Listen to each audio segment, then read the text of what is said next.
Betraying you may be the worst thing that anyone could ever do to you.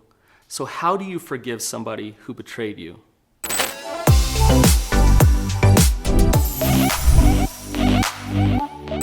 I can get in a lot of trouble for saying the F word, and that F word is forgiveness. If a couple comes into my office and a partner who's been betrayed comes in and I say, you need to forgive him, that might not go over very well because they may not be ready to forgive.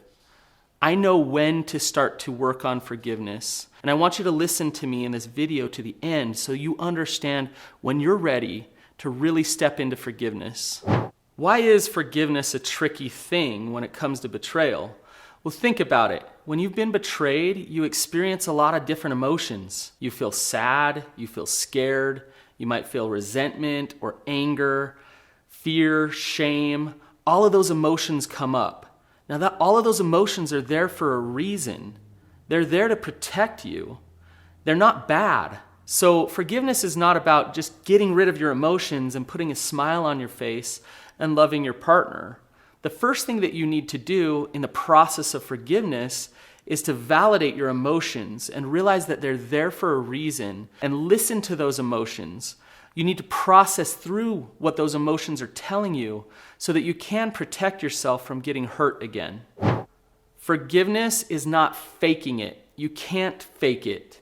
You can pretend like everything's okay, but it may not be okay. I worked with a woman who got cheated on over 12 years ago, and for 12 years, her husband didn't cheat on her again. But for 12 years, she acted like everything was okay. Then all of a sudden, she ended up in my office, and everything started to come out. All of the tears, all of the sadness, all of the anger. She was pretending like things were okay, but she wasn't okay inside. When she started to step into those emotions and process them, they all started to come out, and that was a good thing. That was the first step to the process of healing for her. So you can't fake forgiveness. Forgiveness is acceptance. It's getting to a place of radical acceptance of the thing that happened. And that process of acceptance is a process.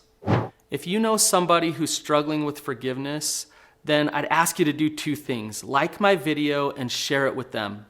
Let's talk about the process of forgiveness. So the first step is for you to get out of denial and face reality, as hard as it may be. It's natural to want to go into denial about hard things, to minimize what happened, to pretend like it didn't happen. But the first step is to face it, face reality, and face the pain. The next step is to feel all of the feels.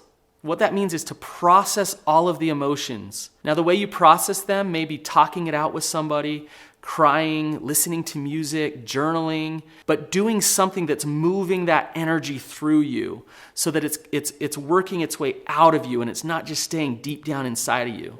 Next, create some safety so that you're not going to get hurt again. Now, there's no guarantees. The reality of life is we're all vulnerable to getting hurt.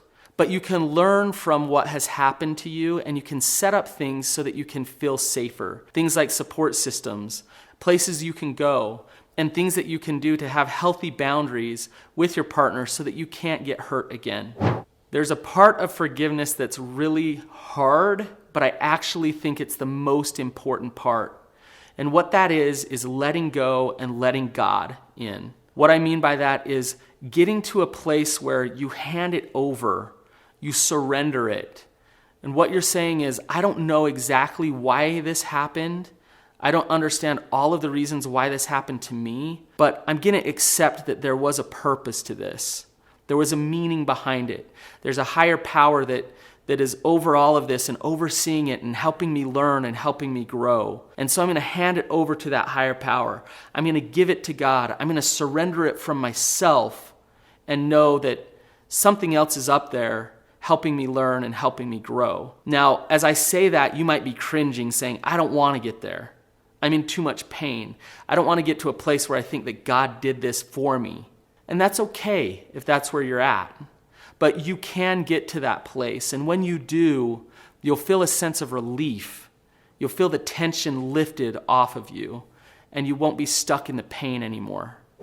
Remember, forgiveness does not happen up here in your head.